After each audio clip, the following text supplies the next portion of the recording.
Hello students. तो आज इतना टॉपिक है रे ऑप्टिक्स।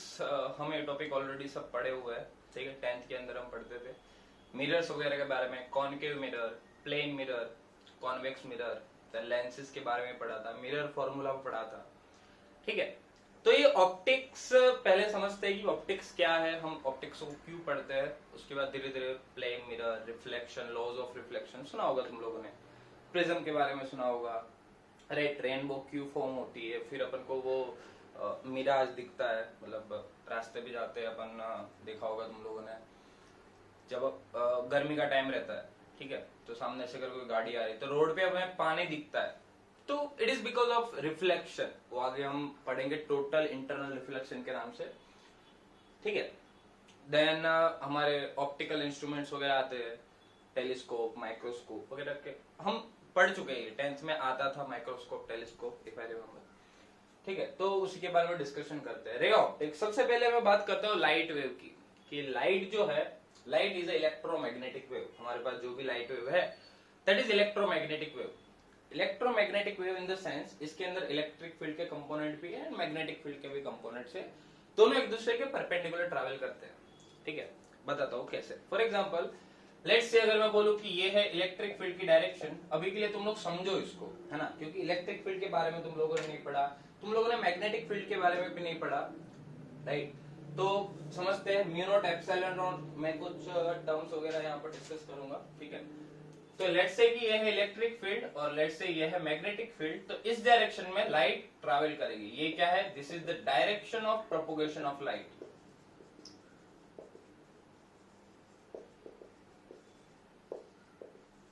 ठीक है। इलेक्ट्रिक फील्ड और मैग्नेटिक फील्ड वेक्टर एक दूसरे के परपेंडिकुलर रहते हैं, जैसे लेट्स से ये एक्स एक्सिस है, वाई है और ये जेड है, इस तरीके से। जैसे ये है एक्स एक्सिस, ये है वाई एक्सिस, मतलब ये है इलेक्ट्रिक फील्ड वेक्टर, ये है मैग्नेटिक फील्ड वेक्टर, तो लाइट ऐसे जा रही है इस तरीके से, ठीक है, ऐसे समझो। It is a perpendicular to electric field as well as magnetic field. Light is a electromagnetic wave, हम सब जानते हैं। इसकी लाइट वेव की मैं बेसिक बात बताऊंगा ताकि हमें थोड़ी फ्रीक्वेंसी, लैम्बडा, वेवलेंथ वगैरह के बारे में भी थोड़ा आइडिया रहेगा, यूज आएगा इसके अंदर। लाइट इज इलेक्ट्रोमैग्नेटिक वेव, ठीक है, which is non mechanical and transverse. अब थोड़ी सी बेसिक बात बताते तो ट्रांसवर्स क्या होता है, नॉन मैकेनिकल क्या होता है। हम सब जानते हैं नॉन मैकेनिकल वेव मतलब लाइट को पास होने के लिए कोई मीडियम की जरूरत नहीं होती है, उसको हम बोलते हैं non mechanical wave. Mechanical wave मतलब ऐसे वेव्स जिनको ट्रैवल करने के लिए मीडियम की जरूरत पड़ती है। For example sound waves, sound wave को ट्रैवल करने के लिए मीडियम की जरूरत पड़ती है। लाइट वेव को ट्रैवल करने के लिए कोई मीडियम की जरूरत नहीं पड़ती है। कुछ थियरीज वगैरह आई थी इसकी, ठीक है, हाइजेंस, होगन्स, जो भी बोल लो, एक साइंटिस्ट थे, पढ़ेंगे हम वेव ऑप्टिक्स में, ठीक है। तो अभी मैं बात करता हूं सिर्फ ऑप्टिक्स की, ठीक है, फिर हम रे ऑप्टिक्स पे आते हैं। So light is electromagnetic wave which is non mechanical and transverse. Transverse wave का मतलब भी तुम्हें पता है कि लेट्स से कि अगर मैं मुझे वेव दी है और ये वेव आगे की डायरेक्शन में जा रही है, ठीक है, तो जो मीडियम के पार्टिकल है they are performing the motion perpendicular to the direction of wave propagation. मतलब इस डायरेक्शन में पार्टिकल ट्रैवल करते हैं, मीडियम के पार्टिकल ऐसे ट्रैवल करते हैं। फॉर एग्जांपल अगर मेरे पास एक रस्सी है और एक रस्सी को मैं एक जगह बांध दूं और मैं ऐसे करके वेव जनरेट करता हूं। फॉर एग्जांपल मैं ये बताता हूं, लेट्स से कि अगर बॉल है, यहां से मैंने एक रस्सी बांध दी और मैंने यहां पर ऐसे वेव जनरेट करी, वेव जनरेट करी, वेव अपनी आगे गई, ठीक है। अब देखो फॉर एग्जाम्पल यहां पर मैं एक रस्सी है, उसके ऊपर कोई एक क्रॉस बना लू, कोई मार्कर से क्रॉस बना लो, व्हाइट कलर की रस्सी है और क्रॉस बना दिया मैंने मार्कर से। तो अब लेट्स से कि ये वेव थोड़ी आगे जाएगी, तो कुछ ऐसे होगी, तो क्रॉस यहां पर आ गया, ठीक है। अब ये वेव जैसे आगे जाएगी ना, तो क्रॉस तो यहीं रहेगा बट वेव आगे चली जाएगी, ठीक है, ये आगे जाती रहेगी बट क्रॉस तो ये ऑब्वियस सी बात है, रस्सी थोड़ी आगे जा रही है, वेव आगे जा रही है, ठीक है। तो ये वेव आगे जा रही है इन द सेंस ये टाइप की एनर्जी है जो एनर्जी आगे फॉरवर्ड हो रही है, ठीक है। वेव वेव प्रोपोगेट करता है इन द सेंस एनर्जी प्रोपोगेट करती है। तो यहां पर इस तरीके से, तो ये जो मीडियम के पार्टिकल हो गए ऊपर नीचे मोशन करेंगे ऐसे, ठीक है, हमेशा ही जब भी वेव हम जनरेट करेंगे तो particles of the medium will travel in the direction perpendicular to the direction of wave propagation. अगर वेव प्रोपगेशन ऐसे है तो मीडियम के पार्टिकल ऐसे है, जिसको हम बोलते हैं ट्रांसवर्स वेव। तो light wave is example of transverse wave. फिर लॉन्गिट्यूडनल वेव हम जानते हैं, ऐसे ऐसे ट्रैवल करते हैं मीडियम के पार्टिकल, वो हम साउंड वेव में देखेंगे आगे जाके। अभी हमें ट्रांसवर्स वेव का काम है विच इज नॉन मैकेनिकल, जिसको ट्रैवल करने के लिए कोई मीडियम की जरूरत नहीं होती, विच इज ऑल्सो ट्रांसवर्स, ठीक है, जिसके अंदर इस टाइप की मोशन रहती है। अब हम बात करते हैं कि हमारी जो लाइट वेव है, जो भी सन वगैरह से आती है लाइट्स वगैरह, तो उसके अंदर कितने टोटल कौन कौन से रेज रहती है। ऐसा जरूरी नहीं है, हमें जो दिखता है वो होता नहीं है। जैसे एक्स रेज वगैरह भी आती है, विजिबल रेज आती है, इंफ्रारेड, अल्ट्रावायलेट, ये सारी रेज आती है। बहुत सारी रेज हमें दिखती है, कुछ नहीं भी दिखती है, ठीक है। जो विजिबल रेंज में आएगी वो हमें दिखेगी, जो उसमें नहीं आएगी वो नहीं दिखेगी। तो हम बात करेंगे इलेक्ट्रोमैग्नेटिक स्पेक्ट्रम की। तो एक छोटा सा हेडिंग मारेंगे, इलेक्ट्रोमैग्नेटिक स्पेक्ट्रम क्या होता है।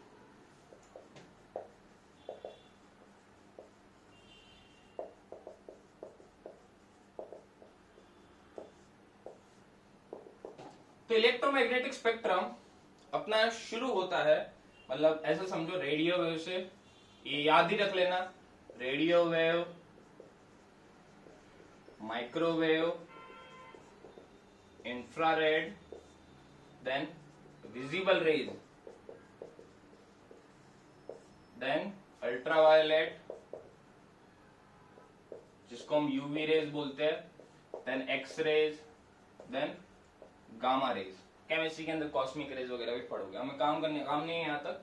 गामा रेज तक का काम है हमारे पास। तो radio wave, microwave, infrared, visible rays, ultraviolet, x ray and gamma rays. तो ये है अपना इलेक्ट्रोमैग्नेटिक स्पेक्ट्रम।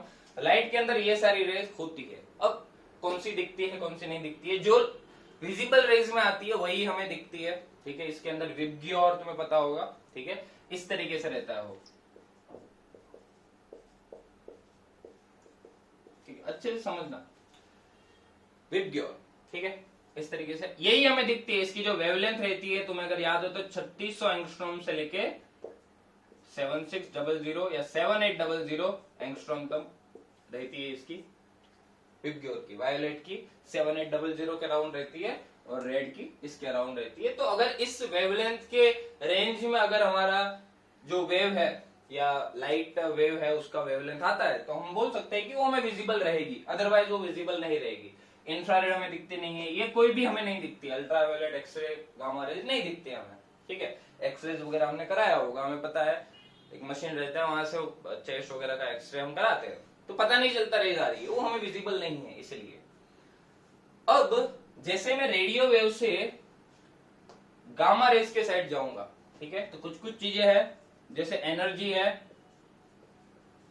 वो बढ़ेगी, ठीक है, मतलब रेडियो वेव की एनर्जी सबसे कम होगी, उसके बाद माइक्रोवेव की एनर्जी उससे बढ़ेगी, इंफ्रारेड की उससे ज्यादा, ऐसे बढ़ती जाएगी, ठीक है। एनर्जी विल इंक्रीज, एनर्जी बढ़ेगी तो फ्रीक्वेंसी भी बढ़ेगी,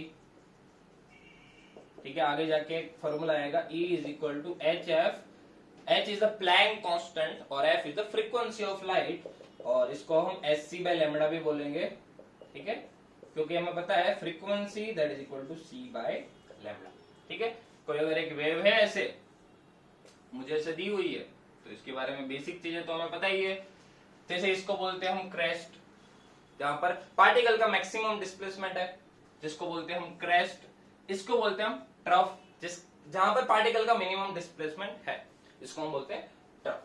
फिर the distance between two crest और two trough is known as wavelength of light. या तो यहां से यहां के बीच की डिस्टेंस है, that is known as wavelength of light. और अगर ये v जितनी स्पीड से ट्रैवल कर रही है, तो मैं ऐसा बोल सकता हूं v is equal to F lambda, तो फ्रीक्वेंसी इज इक्वल टू हो जाएगा v बाय लैम्बडा, ठीक है। और यहाँ पर हम बेसिकली लाइट वेव की बात कर रहे हैं, और लाइट की स्पीड हमें पता है कितनी होती है, c के बराबर, राइट। तो v की जगह मैंने c लिख दिया, और c की वैल्यू हमें सबको पता है कितनी होती है, 3 into 10⁸ मीटर पर सेकंड, थोड़ी सी कम होती है इससे, बट वी कैन एज्यूम, ठीक है। तो यहां से आ जाती है, तो फ्रीक्वेंसी बढ़ती है, इस फॉर्मूले को देखो।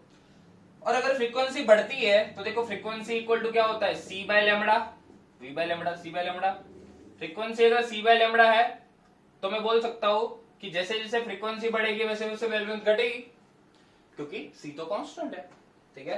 तो फ्रीक्वेंसी बढ़ेगी यहां से यहां जाते वक्त, और वेवलेंथ क्या होगी बच्चों, वेवलेंथ होगी घटेगी, वेवलेंथ घटेगी। और एक बात, टेम्परेचर जो है बढ़ेगा, ठीक है। ये कुछ पॉइंट्स है तुम्हें याद रखने हैं, ठीक है, समझने हैं, मतलब याद रखने की कोई जरूरत नहीं है, तुम लोग समझ भी सकते हो उसको। अगर रेज इसके अंदर आएगी तो हमें विजिबल होगी, अदरवाइज वो हमें विजिबल नहीं रहेगी। यहां से यहां एनर्जी बढ़ती है, फ्रीक्वेंसी बढ़ती है, वेवलेंथ घटती है और टेम्परेचर बढ़ता है, ठीक है। एक और चीज है रेडिएशन। रेडिएशन के बारे में तुम लोगों ने सुना होगा आई गेस, ठीक है, मैं फिर भी बता देता हूं। रेडिएशन तो जैसे कोई भी चीज रहती है, उसकी जो विजिबिलिटी है, अगर हमें कोई भी चीज दिखती है, वो दो चीज की वजह से दिखती है, ठीक है। We can see any object due to two phenomena. एक होता है रिफ्लेक्शन और एक होता है रेडिएशन, ठीक है। ये वाला पॉइंट समझ लोगे रेडिएशन का, तो तुम्हें टेम्परेचर वाला पॉइंट समझ में आ जाएगा मैंने ऐसे क्यों बोला। ये तुम्हें बहुत ही ज्यादा यूज में आने वाला है, बहुत सारे चैप्टर में मैं स्पेक्ट्रम बना के दे दूंगा, तुम्हें याद रखना है, अभी से याद रख लोगे तो अच्छा रहेगा, और ये सारी चीजें कॉमन रहेगी हर चैप्टर में। तो रेडिएशन जो है, रेडिएशन क्या है और रिफ्लेक्शन क्या है। कोई भी चीज हमें दिखती है, दैट इज रेडिएशन रिफ्लेक्शन का कॉम्बिनेशन। फॉर एग्जाम्पल अपने पास लेट्स से कि मैंने रेड कलर की टी शर्ट पहनी है, ऐसा समझो, लेट्स से मैंने रेड कलर की टी शर्ट पहनी है और वो तुम्हें रेड दिखेगी। वो रेड दिखेगी क्योंकि वो रेड है, नहीं ऐसा बिल्कुल नहीं, वो हमें रेड दिखेगी क्योंकि लाइट जब उससे आएगी, फॉर एग्जाम्पल लाइट उससे आएगी और रिफ्लेक्ट होगी, उस वजह से हमें वो रेड दिखती है, ठीक है। ये वाली बात नोट करना। वो अपने अंदर का जो टेम्परेचर है उसकी वजह से जो अपने को दिखाएगा खुद का, फॉर एग्जाम्पल जैसे गरम आयरन रॉड है, ठीक है, अगर वो तुम्हारे सामने होगा, उसको कोई कलर की जरूरत नहीं है रेड दिखने के लिए, उसको कोई लाइट की जरूरत नहीं है रेड दिखने के लिए। जैसे अगर मैं वही टी शर्ट पहन के काले घने जंगल में चला जाऊं जहां पर एक भी लाइट का रे नहीं है, ठीक है, तो क्या तुम लोगों को वो टी शर्ट दिखेगी? नहीं दिखेगी, वो ब्लैक ही दिखेगी। अंधेरे में भी लाल कलर भी ब्लैक दिखता है, ठीक है। So that is because of the present of light, ठीक है, मतलब प्रेजेंस ऑफ लाइट, ठीक है। तो वो हमें दिख रहा था रेड, वो किस वजह से दिख रहा था? Due to presence of light. लेकिन अब जंगल में लाइट नहीं है तो वो हमें नहीं दिखेगा, तो वहां पर रिफ्लेक्शन नहीं हो रहा है लाइट का, वहां पर रेडिएशन हो रहा है। हाँ, रेडिएशन हो रहा है, बट वो रे ऐसी है जो हमें दिख नहीं रही है। मतलब वो रेज जो है या तो रेडियो, माइक्रोवेव, इंफ्रारेड है, ठीक है। क्योंकि अभी जो अपने पास टी शर्ट है उसका टेम्परेचर कम है, तो कोई भी बॉडी है which has a temperature above 0 kelvin, ठीक है, वो एक इलेक्ट्रोमैग्नेटिक वेव रेडिएट करती है, ठीक है। रेडिएशन की ये बात हम आगे भी पढ़ेंगे कि एनी बॉडी, बाकी रिफ्लेक्शन की चर्चा तो इसी चैप्टर में आगे करने वाले हैं। Any body whose temperature is greater than 0 Kelvin, it will radiate EM wave, ठीक है। कोई भी बॉडी है, जैसे मार्कर है, ये भी एक इलेक्ट्रोमैग्नेटिक वेव जनरेट कर रही है, बट वो हमें दिख नहीं रही है, ठीक है। क्योंकि मतलब अगर मैं 0 केल्विन से स्टार्ट करूं तो लेट्स से अगर मैं कोई बॉडी है उसका टेम्परेचर धीरे धीरे बढ़ाता जाता हूं, 0 केल्विन से 1 kelvin, 2 kelvin, 3 kelvin, 50 kelvin, 100 kelvin, 150 kelvin, ठीक है। तो धीरे धीरे क्या होगा, रेडियो वेव आना शुरू होगी, रेडिएट कर ही रही है ये, माइक्रोवेव रेडिएट करेगी, टेम्परेचर बढ़ाते जाएंगे तो फिर इंफ्रारेड रेडिएट करेगी, फिर विजिबल रेज आएगी। फॉर एग्जांपल अपने पास आयरन रॉड है, ठीक है, आयरन रॉड है, वो इनिशियली रखा हुआ है रूम टेम्परेचर पे, हमें उसको कोई कलर नहीं दिखता है। तो मैं अगर तुम्हें एक सवाल पूछूं नॉर्मल सा कि क्या वो रेडिएशन कर रहा है? आयरन रॉड रूम टेम्परेचर पे रखा है, क्या वो रेडिएशन कर रहा है? हाँ, वो रेडिएशन कर रहा है, क्योंकि उसका टेम्परेचर जो है वो 0 केल्विन से ज्यादा ही है, क्योंकि आयरन रॉड रखा है वो रूम टेम्परेचर पे रखा होगा, तो उसका जो टेम्परेचर है दैट इज अबव 0 केल्विन। अगर उसका टेम्परेचर अबव 0 केल्विन है तो मैं ऐसा बोल सकता हूं it will radiate electromagnetic wave, but वो हमें दिख नहीं रही है। उसका जो भी काला कलर या जो भी है ब्राउन कलर रॉड का हमें दिख रहा है, वो किसकी वजह से दिख रहा है? वो रेडिएशन की वजह से दिख रहा है। अब सुनो, नहीं, रिफ्लेक्शन की वजह से दिख रहा है। अभी जो उसका कलर दिख रहा है that is not because of the radiation. अभी जो दिख रहा है that is because of the reflection. अब अगर उसी आयरन रॉड को मैं ले जाऊं जंगल में, ठीक है, टेम्परेचर अभी भी वही का वही है, वापस गया, वापस मुझे आयरन रॉड नहीं दिखेगी। लेकिन अब जैसे जैसे मैंने आयरन रॉड का टेम्परेचर बढ़ाना शुरू किया, ठीक है, तो हमें तो गर्म दिखेगी ना भाई, अंधेरा है, ठीक है, अंधेरा है और गर्म आयरन रॉड है जो एकदम लाल लाल दिख रही है, ठीक है, हॉट आयरन रॉड, ठीक है, तो अपन को दिखेगा कि वो रेड दिखती है अपन को, मतलब अंधेरे में भी वो भाई कोयला है ना, अंधेरे में दिखता है ना red. So that is because of the radiation. मतलब समझो तुम लोग एक बात कि हम आयरन रॉड को गर्म करते हैं ना, तो सबसे पहले हमें कौन सा कलर दिखता है? सबसे पहले हमें कलर दिखता है रेड। फिर धीरे धीरे जैसे टेम्परेचर हम बढ़ाते जाते हैं वैसे वैसे दूसरे कलर भी दिखने लगते हैं। देखो, इनिशियली रेडियो जनरेट होगा, आयरन रॉड है मेरे पास 0 केल्विन टेम्परेचर पे। अब एनिमेशन नहीं हो रहा, मैं अच्छे से दिखा देता। जैसे जैसे टेम्परेचर बढ़ाएंगे वैसे वैसे इसके अंदर जो इलेक्ट्रोमैग्नेटिक वेव जनरेट हो रही है रेडिएशन की वजह से, उसका नेचर चेंज होगा। सबसे पहले रेडियो, मैक्रो, इंफ्रारेड। तो इंफ्रारेड तक तो जनरेट हो रहा था। रूम टेम्परेचर पे जब भी कोई रेज कोई भी चीज रहती है तो वो इंफ्रारेड जनरेट करती है। रूम टेम्परेचर ये मैं सब समझाने के लिए बता रहा हूँ ना, तो आप लिख भी सकते हो अगर आपको पॉइंट को अच्छा लगे तो। इंफ्रारेड रूम टेम्परेचर पे जनरेट करेगा। अब जैसे ही मैंने आयरन रॉड का टेम्परेचर उससे जरा सा बढ़ाया तो सबसे पहले कौन सा कलर आया बच्चों? Red colour. तो इसीलिए मैंने टेम्परेचर बढ़ाता जाए, सबसे पहले कौन सा कलर दिखेगा उस रॉड का? Red colour. And that red colour is because of the radiation, that is not because of the reflection. So that is the difference between reflection and radiation. तो कोई भी चीज है उसकी दो विजिबिलिटी के दो कारण है, रीजन है, एक तो रिफ्लेक्शन है और एक रेडिएशन है। ठीक है, रेडिएशन जो भी हो रहा है मैंने बताया टेम्परेचर की वजह से होता है। फिर धीरे धीरे टेम्परेचर बढ़ाते जाओगे तो orange, violet, sorry yellow, green, blue, indigo, violet ऐसे कलर देता जाएगा। और तुम लोगों ने सुना होगा, डिस्कवरी वगैरह तुम लोग देखते ही हो, आई गेस देखते होगे, तो मोल्टन आयरन के बारे में सुना होगा। पिघला हुआ लोहा कैसा कलर का होता है? व्हाइट। आई होप देखा होगा। पिघला हुआ जो आयरन रहता है, मोल्टेड आयरन जिसको बोलते हैं, मोल्टन आयरन है ना, काफी नाम है, तो वो जो है दैट इज, मतलब ऐसा समझो व्हाइट दिखता है अपन को मोल्टन आयरन। क्यों?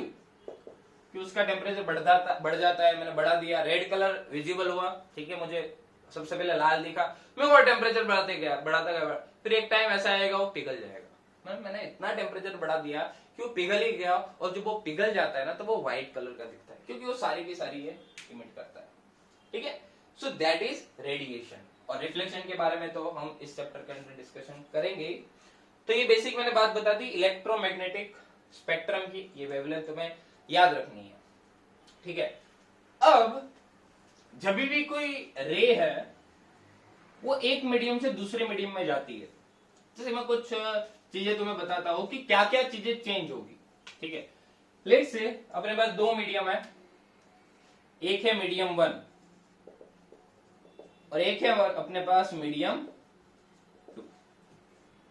तो मीडियम 1 में एक लाइट है, वो ट्रैवल करके गई मीडियम 2 में। अब वो कैसे कैसे जाएगी? ऐसे जाएगी तो it will go away from the normal और it will come towards the normal. That will depend upon the mediums कि कौन सा रेयर है कौन सा डेंसर है, वो हम पढ़ेंगे। Refraction of light, Snell's law के बारे में सुना होगा तुम लोगों ने, तो उसके अंदर। तो लेट्स से एक लाइट रे है, कोई सोर्स से आ रही है, कोई सोर्स होगा ही, और उसको सोर्स की कुछ फ्रीक्वेंसी भी रहती है, फ्रीक्वेंसी ऑफ सोर्स बोलेंगे हम उसको। तो लेट्स से लाइट आई और ये मीडियम जो है उसके लिए हम डिफाइन करेंगे एक रिफ्रैक्टिव इंडेक्स, जो आगे जाके पढ़ेंगे, सुना ही होगा तो इसलिए मैं बता रहा हूं थोड़ा बहुत। और मीडियम 2 है, लेट्स से उसका रिफ्रैक्टिव इंडेक्स है N2। ठीक है, अब जो फ्रीक्वेंसी रहती है वो सोर्स पे डिपेंड करती है। Frequency depends upon the source, ये डिपेंड्स अपॉन सोर्स, वो मीडियम पे डिपेंड नहीं करती। एक बात याद रखना, मतलब तुम लोगों ने देखा होगा कि भाई हम पिंक कलर की लाइट अगर पानी में डाल रहे हैं तो वो येलो थोड़ी हो जाती है, वो पिंक ही रहती है। ठीक है, सुना होगा तुम लोगों ने, देखा भी होगा भाई। ठीक है, नॉर्मल पानी की बात कर रहा हूं, है ना। तो frequency depends upon the source. तो अगर यहां पर इस वाले मीडियम के अंदर वेवलेंथ है λ1 और लेट्स से लाइट की स्पीड है v1, तो जब यहां पर आएगा तब इसकी वेवलेंथ भी चेंज हो जाएगी और यू कैन से स्पीड भी उसकी चेंज हो जाएगी, बट कौन सी क्वांटिटी होगी जो कांस्टेंट रहेगी बच्चों, वो क्वांटिटी अपनी है फ्रीक्वेंसी। ठीक है, और हमने अभी पढ़ा था v इज इक्वल टू होता है एफ लेमडा, तो एफ इज इक्वल टू है v बाय लेमडा। और अगर दोनों के दोनों मीडियम के अंदर फ्रीक्वेंसी कांस्टेंट है तो मैं यहां से क्या लिख सकता हूं, v1 by lambda 1 is equal to v2 by lambda 2, या तो v1 by v2 that is equal to lambda 1 by lambda 2 and that is equal to n2 by n1। ठीक है, वो पढ़ेंगे अपन। ठीक है, refract where n2 and n1 are the refractive index of the both the medium. तो मैंने frequency बात बताने के लिए किया है कि frequency depends upon the source. Medium change होने से फ्रीक्वेंसी चेंज नहीं होती, वेवलेंथ जरूर चेंज हो जाती है, ठीक है, बट फ्रीक्वेंसी बिल्कुल चेंज नहीं होगी। तो ये हमने एक बेसिक बात कर ली किसकी, फ्रीक्वेंसीज वगैरह की, सोर्स की। ठीक है, अब ये जो ऑप्टिक्स है वो हम दो टाइप से पढ़ेंगे। ठीक है, दो अलग अलग टॉपिक्स में पढ़ेंगे। एक है अपना जियोमेट्रिक ऑप्टिक्स जिसको हम बोलते हैं रे ऑप्टिक्स, और एक अपना है वेव ऑप्टिक्स। ठीक है, दोनों ही चैप्टर एक तुम्हारा जैसे वैसे दोनों एनसीईआरटी में 12th में है। ठीक है, रे ऑप्टिक्स जो है वो 11th में महाराष्ट्र बोर्ड में है, 11th में है ना, तो तुम्हारे बोर्ड एग्जाम के लिए काम आएगा। बाकी ये एनसीईआरटी के अंदर 12th में है, जो सीबीएसई के स्टूडेंट्स है उनके लिए ये चैप्टर 12th में मिलेगा। वे ऑप्टिक्स भी 12th में है, और महाराष्ट्र बोर्ड वालों के लिए वे ऑप्टिक्स 12th में और रे 11 में। तो ये है, तो ऑप्टिक्स जो है, ऑप्टिक्स क्या है, it is basically the study of light, study of light. हम जो लाइट की चर्चा करेंगे, ठीक है, लाइट के बारे में डिस्कशन करेंगे, पढ़ेंगे उसके बारे में, स्टडी करेंगे उसकी, उसी को हम बोलेंगे ऑप्टिक्स। और अपने पास दो उसके अलग अलग यू कैन से डिपार्टमेंट्स है। एक तो है अपना जियोमेट्रिकल ऑप्टिक्स जिसको हम रे ऑप्टिक्स बोलते हैं, and the second one is wave optics. Now this geometric optics, हम जियोमेट्रिक ऑप्टिक्स का डिस्कशन कब करते हैं, हमने जो अभी तक पढ़ा है ना तुम लोगों ने, वो सारा का सारा जियोमेट्रिक ऑप्टिक्स है। मतलब जियोमेट्रिक ऑप्टिक्स के अंदर हम लाइट के रिलेटेड जो अपने डे टू डे फॉर्मूलाज है, ठीक है, उनको अपन स्टडी करते हैं। Day to day formula in the sense reflection, refraction, ठीक है, ये सारे फॉर्मूलाज। तो ये है अपन जियोमेट्रिक ऑप्टिक्स में पढ़ेंगे। Day to day life problem, day to day phenomena of light, ठीक है, इसको हम किसके अंदर पढ़ेंगे, जियोमेट्रिक ऑप्टिक्स के अंदर। जैसे मिरर है, मिरर में कहां पर ऑब्जेक्ट रखा तो उसकी इमेज कहां बनेगी, प्लेन मिरर है, ऑब्जेक्ट इतना चल रहा है, तो ये सारी जो चीजें हम प्लेन मिरर के सामने में पता है उसको, हमें ऑब्जेक्ट और इमेज की डिस्टेंस सेम दिखती है, तो ये सब हम स्टडी करेंगे। तो ये हम geometric day to day life problem in the sense, और wave optics in the sense, wave optics के अंदर हम कब डिस्कशन करेंगे, व्हेन, पहले मैं लिख लेता हूं, when light will pass through the object which has wavelength, या तो which has width, which has width, ऐसा समझो, as comparable to wavelength of light, in the sense कि लाइट जब ऐसे ऑब्जेक्ट से पास हो कि जिसका जो विड्थ है वो लाइट की वेवलेंथ के कंपैरिजन में। फॉर एग्जांपल अगर मैं छोटा सा एक होल बना दूं या एक स्लिट बना दूं, ठीक है, एक बोर्ड के बीच में, और यहां से मैं लाइट पास करूं, तो ये जो लाइट है, लेट्स से इसकी जो विड्थ है वो है d, और लाइट है उसकी वेवलेंथ है लैम्डा। तो जब लाइट की वेवलेंथ है वो लैम्डा, ये जो d है मतलब इसकी विड्थ इसके कंपेरेबल होगी, मतलब इसके ऑर्डर की होगी, इसके ऑर्डर की, मतलब ज्यादा डिफरेंस नहीं रहेगा। लेट्स से ये 1 मिलीमीटर है तो ये आधा मिलीमीटर, 0.7 मिलीमीटर, ऐसा, मतलब दोनों सेम, ऑलमोस्ट सेम होंगे ऐसा।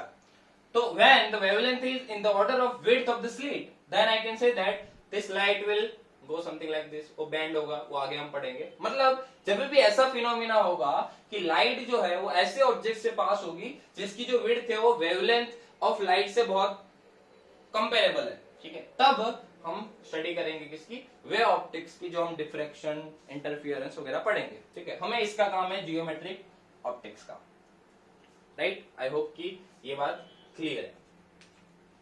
चलिए मिटा रहा हूं। Optics is basically the study of light, और हम वो पार्ट का डिस्कशन करते हैं रे ऑप्टिक्स में जो हमें दिखता है। हम ऐसा पार्ट का बिल्कुल डिस्कशन नहीं करते जो हमें नहीं दिखता है। हम वैसी वेवलेंथ की बात करेंगे जो भी फिनोमेना रेनबो वगैरह हमें ऑब्जर्व होता है कि वो किस तरीके से होता है वगैरह वगैरह, राइट। अब स्टार्ट करते हैं अपन जियोमेट्रिक ऑप्टिक्स को, राइट। तो स्पीड ऑफ लाइट, ठीक है। सबसे पहले मैं बताऊंगा रिफ्रैक्टिव इंडेक्स के बारे में। कोई भी मीडियम का रिफ्रैक्टिव इंडेक्स रहता है, हमें पता है रिफ्रैक्टिव इंडेक्स क्या है, हमने सुना भी है। पानी का रिफ्रैक्टिव इंडेक्स, कांच का रिफ्रैक्टिव इंडेक्स, अलग अलग मीडियम का रिफ्रैक्टिव इंडेक्स। तो जो स्पीड ऑफ लाइट रहती है that is basically equal to 1/√μ0 epsilon naught. इसको बोलते हैं म्यू नॉट और दिस इज एप्सिलॉन नॉट। क्या है मैं लिखता हूं, म्यू नॉट को बोलते हैं हम परमिएबिलिटी ऑफ द मीडियम,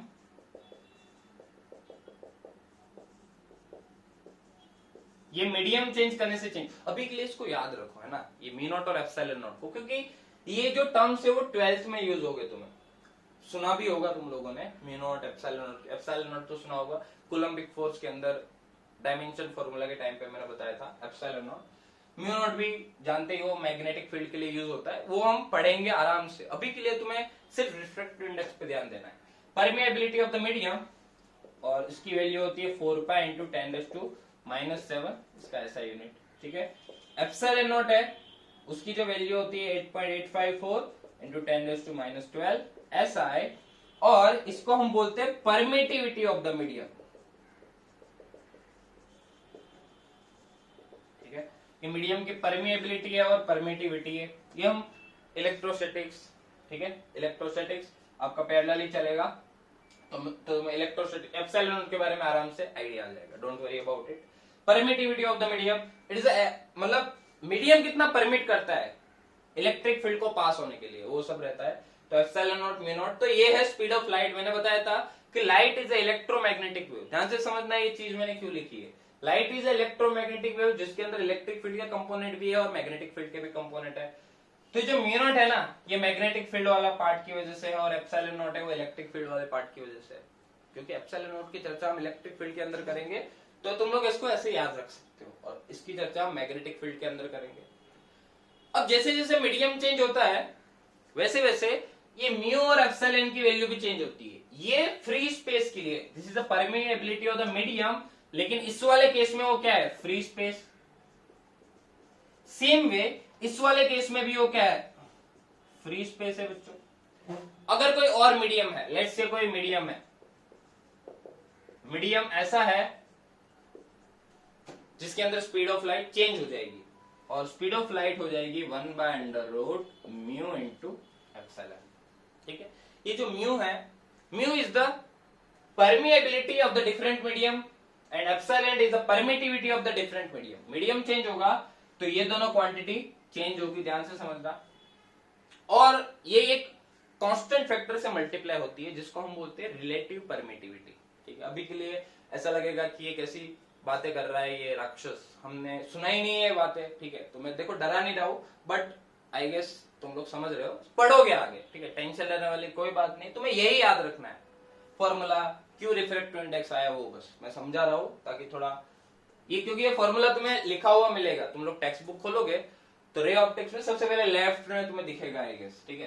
तो ये वाला फॉर्मूला दिखेगा, तो ये इस तरीके से आता है, ये मतलब होता है। और अगर कोई मीडियम में मैं बात करता हूं तो वो हो जाता है म्यू × एप्सिलॉन। मीडियम्स के लिए परमिएबिलिटी और परमिटिविटी की वैल्यू चेंज हो जाती है, और वो कितनी चेंज होती है, तो ये है √μ0 × μr, एंड एप्सिलॉन हो जाएगा epsilon not × epsilon not. In the sense कि कोई मीडियम के अंदर परमिटिविटी ऑफ द मीडियम हो गई μ0 × μr, एंड एप्सिलॉन की वैल्यू हो गई एप्सिलॉन नॉट × एप्सिलॉन r। एक कांस्टेंट फैक्टर से मल्टीप्लाई हो गई permittivity of the medium and permeability of the medium, और इसको हम बोलते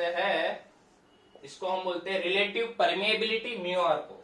μr की वैल्यू क्या हो जाएगी भाई, μr will be equal to μ/μ0, जिसको हम बोलते हैं रिलेटिव परमीएबिलिटी,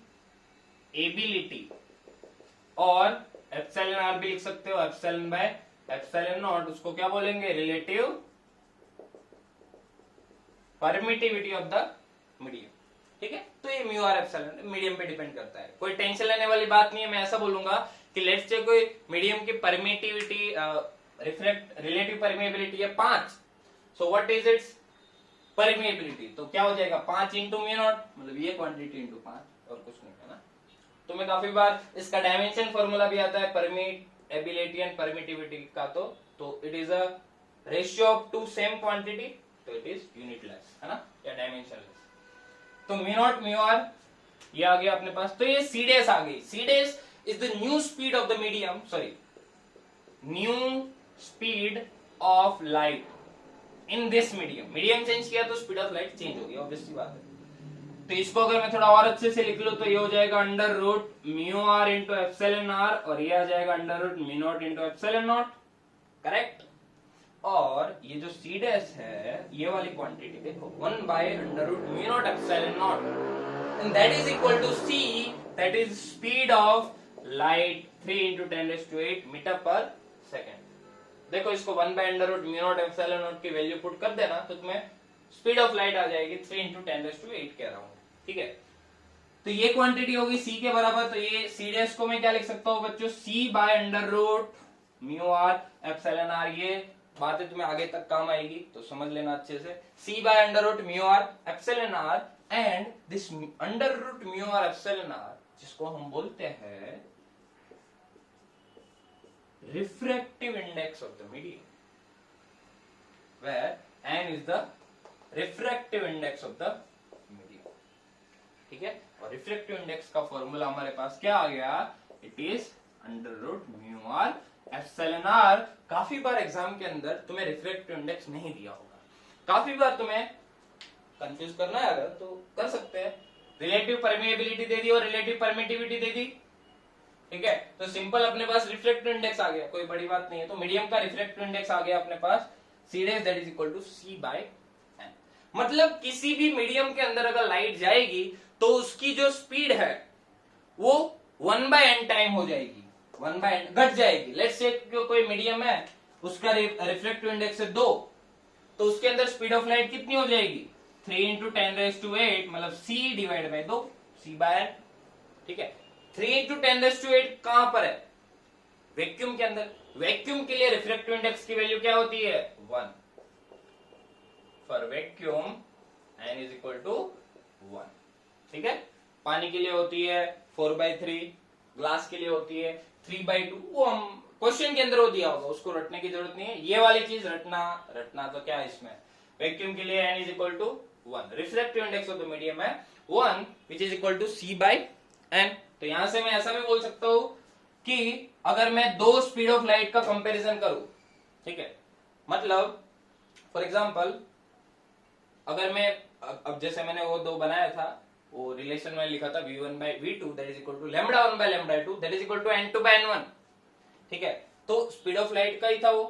ठीक है, v1 देख लो मैं कहां लिखूं, इसको मिटा रहा हूं, है ना, इस वाले पार्ट को, आई गेस समझ जाओगे। तो ये क्या हो गया v1 by v2 that is equal to λ1 by λ2। v1 by v2, v1 is c, let's say first वाले मीडियम के अंदर लाइट की स्पीड है c, और v2 क्या हो गया, या तो फर्स्ट वाले मीडियम के अंदर लाइट की स्पीड है क्या है c1, और मीडियम का रिफ्रैक्टिव इंडेक्स है n1, हो गया ना। अगर n की वैल्यू 1 होगी तो अपने आप c हो जाएगा, और v2 की वैल्यू क्या होगी c by n2। c is the speed of light, देखो c dash equal to c by n। तो मीडियम के रिफ्रैक्टिव इंडेक्स पर डिपेंड करेगा कि उस मीडियम के अंदर v की वैल्यू क्या होगी, v1 इज इक्वल टू हो जाएगा c बाय n1 और v2 हो जाएगा c बाय n2 इस वाले फॉर्मूले से, that is equal to λ1 by λ2। तो यहाँ हमारे पास दूसरा रिलेशन आ गया n2 by n1 that is equal to λ1 by λ2 that is equal to v1 by v2, where n is the refractive index of the medium that is equal to under root mu r epsilon r। ठीक है, इसको याद रखना है बस, और बाकी ये फैक्ट्स कुछ याद रखने हैं, वेवलेंथ क्या होती है वगैरह वगैरह। ठीक है, बेसिक लेक्चर है, काफी सारी चीजें हमने सीखी, इलेक्ट्रोमैग्नेटिक स्पेक्ट्रम, रिफ्रैक्टिव इंडेक्स, काफी सारी चीजें आगे भी पढ़ते ही रहेंगे अपन, ठीक है।